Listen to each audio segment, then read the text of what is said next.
All right, Shalom, Barakatah Yahweh, Barakatah Yahweh Shai, Bar Shem Rachak Wadash. This is continuing on from the previous lesson. All right, this is Joel chapter 3 and verse 9. It says, proclaim ye this among the Gentiles, right, amongst the heathen. Prepare war, wake up the mighty men.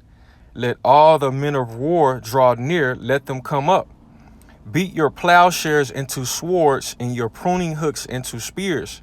Let the weak say, I am strong, right? The smaller countries that wouldn't speak up against, the atrocities of America, or they will kind of play the background role or not have much to say regarding, Esau, Edom and his wickedness or affairs of war on a national scale. They're now, saying they're strong. Why? Because Russia, the top dog, Gog and Magog, which according to prophecy, they're going to be a guard unto the smaller nations. All right. Which according to prophecy, all nations are going to eventually turn on this whore, even its allies. All right. Those that are in pact with it. All right. NATO and the EU. All right. But, all right, it says, beat your plowshares into swords, right? And your pruning hooks into spear. Pruning hooks is a farming tool. All right. So the nations are not invested in agriculture and building up, their how do I want to say it? They're not worried about agriculture. They're worried about war. They're investing in war. Okay. All their money is being spent on war, tanks, guns, etc. All right. Because this is the time we're in. All right. Prepare war. Yahweh Shema Shai is stirring up the nations. Let's grab a real quick precept. Mustereth the host. The Lord Yahweh Shema Shai mustereth the host.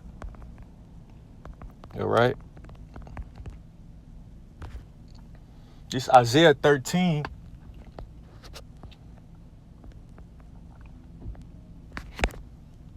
Shalakia. Isaiah 13. Let me see.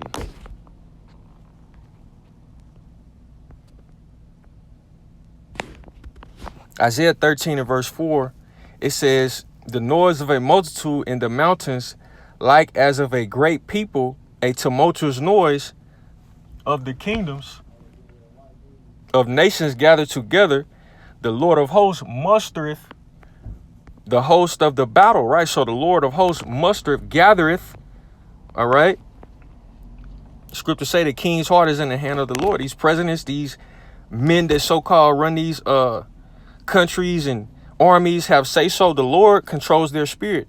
And they're all going to be gathered in the valley of Jehoshaphat for the sake of Yahweh Shai coming to destroy them. What the scripture say in Matthew 24, I was just reading, it says, as, lightning coming from the east, all right, or as the light shineth from the east unto the west, so shall the coming of the Lord be. So 2 Ezra 13 states that Yahweh Shai is going to destroy them without labor, by their fire, them chariots. It says he neither lift up sword or any instrument of war. All right, but Ezra said, I looked and saw it as a, dust and smell of smoke. So Yahweh Shai is going to kill and eviscerate anybody over there in that Middle Eastern region, man. Even if, this draft may not, whoever is drafted gold may not make it that far. They may. All right. But, that's not our job to, go and fight Esau's war. So prison or jail is a possibility for us believers, us young men in those age ranges. All right. So this is King James Bible Dictionary muster. All right. Of troops, 1 Samuel 14, 2 Samuel 20 and 4, 1 Kings 20 and 26. All right. Isaiah 13 and 4, army, muster. All right. Verbal transitive, lative monstro, to show properly, to collect troops for review, parade, and exercise, but in general, to collect or assemble troops, persons or things. The officers muster their soldiers regularly.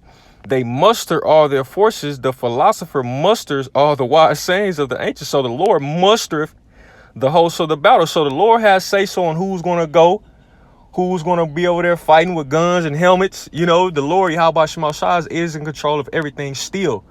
No matter, we know Esau puts forth the decrees, but everything is through the spirit and power of Yahweh Shema Shai. So whoever's supposed to be drafting to go to war, they're going to go.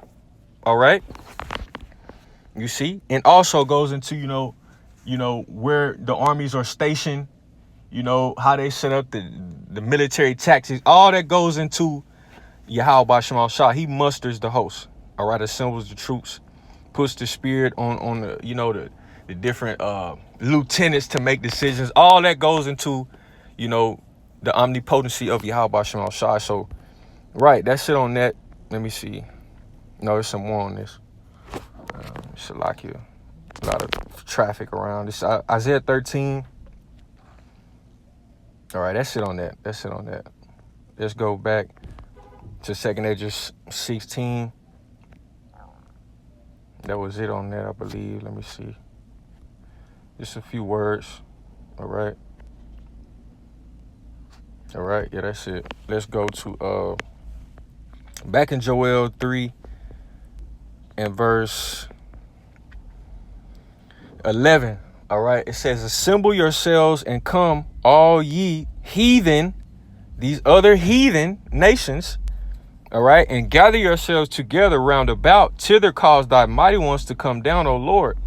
Let the heathen be wakened and come up to the valley of Jehoshaphat. For there will I sit to judge all the heathen round about. Put ye in the sickle, for the harvest is ripe. Come, get you down, for the press is full. The fats overflow, for their wickedness is great. So the Lord is gathering these heathen for the sake of judgment. All right. The wickedness. All right. It's great. Let's go here to the book of Isaiah. All right. So everything is in sync with prophecy. Nothing's out of place. Nothing's, All right. Isaiah 34. Matter of fact, let's finish this, Joel. Let's finish Joel. Joel 3 and 14. Joel 3 and 14. It says, multitudes in the valley of decision. For the day of the Lord Yahweh Shema Shah is near in the valley of decision. The Middle East, that Middle Eastern region.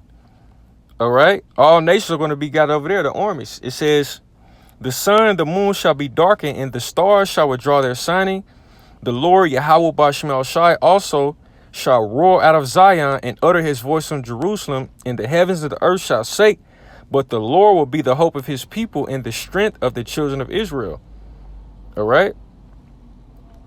So the heathen are being gathered for war, for the sake of Yahweh Shai coming to destroy them. And the 2nd Edges 13, one of my favorites, first read about this, you like, man, the Lord gonna come through and fight for us like a mighty king. Let's grab this Isaiah 42, I believe. Oh no, Jeremiah. The heathen, the nation shall not abide. Let me see.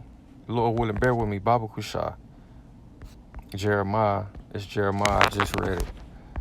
Let's see. Lord willing, the Spirit give it to me.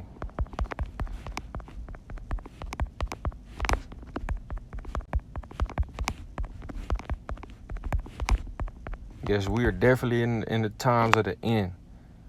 All right. Yep. Jeremiah 10 and 10. The Wadi Hawashim Shai. Jeremiah 10 and 10. It reads, but the Lord Yahweh, Bashim Shai, is the true power. He is the living God and an everlasting king. At his wrath, the earth shall tremble, and the nations shall not be able to abide his indignation. Right. So we're about to read about it in the 2nd Edges 13. All right. Scripture said they were afraid, yet there is fight. All right. So this is 2nd Edges 13, and they're going to lose. They're going to be massacred, man, by a spiritual entity, a spiritual force. Let's go to let's grab this real quick. Isaiah 42, and then we're gonna close it out, man. Just you don't want to touch on that. Give some uplifting words in the spirit, Lord, when it's edifying.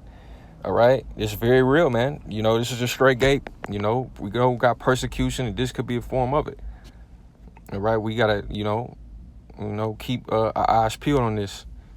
All right, because we're already in the army. We're in Yahweh Shema Shai's armor. How are we going to, drop our spiritual weapons of war, the name, the armor, the shield, and go put on Esau's? All right, that don't make sense. This is Isaiah 42. That would be the wrong decision. Isaiah 42 and 16. There's a lot of traffic, man. I gotta choose my spots better. Nope. Cry, he shall roar. And just speaking about Yahweh Shah, man. He treadeth the wrath and the fury of the almighty power Yahweh. You read about that in Revelation. Let me see. He shall roar, he shall cry. Yep, Isaiah 42 and 13. All right. Isaiah 42 and 13. The Lord Yahweh, Ba'ashmal Shah, shall go forth as a mighty man. He shall stir up jealousy like a man of war. He shall cry, your roar. He shall prevail against his enemies. I have a long time holding my peace. I have been still and refrain myself. Now will I cry like a travailing woman. I will destroy and devour at once. You see? It's not going to be pretty for anybody that's over there in that region. He's coming back with spiritual power. All right. He's anxious to get back down here to set the world back in order and righteousness, redeem his elect, and to, just slay heathen. Scripture said the slain of the Lord shall be at one end of the earth to another. So we're at the brink of a lot of death and mourning. All right. And we do these lessons. We go out, we be brotherly and show forth our faith so that we can escape all these things. All right. But yeah, Yahweh Shah, he is going to take prisoners. I was about to say he shall take no prisoners, but it is going to be prisoners at the first part of his dominion. All right. So Isaiah 42 in verse 14. That was it. That was the point. Let's go to 2 Esdras 13. And we're going to close it out. All right. Lord willing, you were edified. 2 Esdras 13. And hope for elect. 2 Esdras 13. I'm going to jump down to the point. 2 Esdras 13.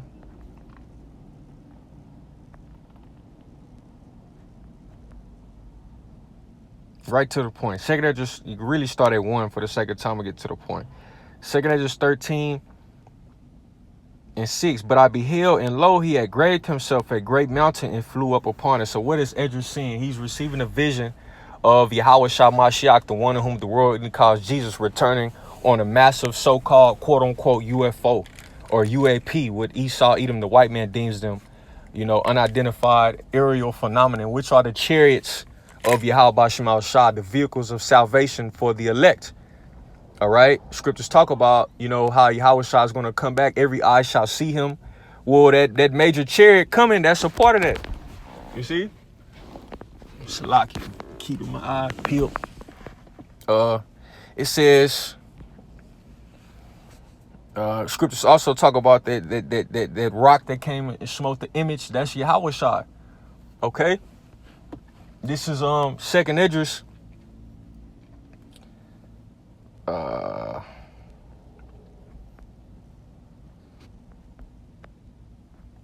Esdras starting back up 13.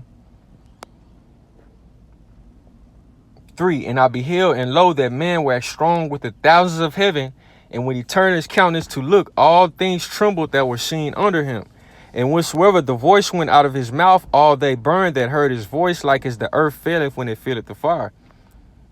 And after this I beheld, and lo, there was gathered together a multitude of men out of number from the four winds of the heaven to subdue the man that came out of the sea. But I beheld, and lo, he had graved himself a great mountain and flew up upon it. But I would have seen the region or place whereout the hill was graven, and I could not. And after this I beheld, and lo, all they which were gathered together to subdue him were so afraid, and yet there is fight. So this is talking about the heathen gathered over there in the Valley of Jehoshaphat. They were coming to fight each other, but then Yahweh Shai comes in the midst. This is how the Lord is going to come back. All right. Just like the Royal Rumble. All right. You got that main character that's, the unexpected character that enters in and just start, killing everybody out, throwing them out the ring. And he goes on to be victorious of the battle royale. Well, this is how, spiritually Yahweh Shai is coming. And he's going to be the victor in this World War III. All right. It's going to be an unexpected victor. And that's going to be Yahushua. All right. And he's coming with the angels. All right. And the chariots with power and great glory, as the scriptures say. 2 Esdras 13 in verse 8. It says, and after this I beheld, and lo, all they which were gathered together to subdue him were so afraid, and yet durst fight. So the other heathen nations, all right, their armies, you're going to have Jake and the American, quote unquote, American military over there thinking they're doing a honorable thing, all right, in which they're not. Okay. You see, it says 2 Esdras 13 and 9, it says, and lo, as he saw the violence of the multitude that came, he neither lifted up his hand, nor held sword, nor any instrument of war, but only I saw that he sent out of his mouth, all right, out of the chariot, as it had been a blast of fire, and out of his lips a flaming breath, that fire. And out of his tongue he cast out sparks and tempests. And they were all mixed together, the blast of fire, the flaming breath, and the great tempest, and fell with violence upon the multitude which was prepared to fight, and burned them up every one. So nobody escaped. All right, and live to see through the coming of Yahushua that's over there in that region of these heathen. All right, and our people that are fighting this American military. It says, so that upon a sudden of an innumerable multitude, nothing was to be perceived, but only dust and smell of smoke. When I saw this, I was afraid. So Esdras was terrified. He was shaken up. All right, and he's an Israelite. He's receiving the vision, and he was afraid. So these are the times that we're approaching, man. Okay. So I'm going to stop it right there. Lord, when you edify, Barakatah Yahweh, Barakatah Yahweh Shai, Barakatah Yahweh, Barakatah Yahweh Shai, Bar Hashem, Rachakwadash. Peace and blessings unto the elect. Shalom.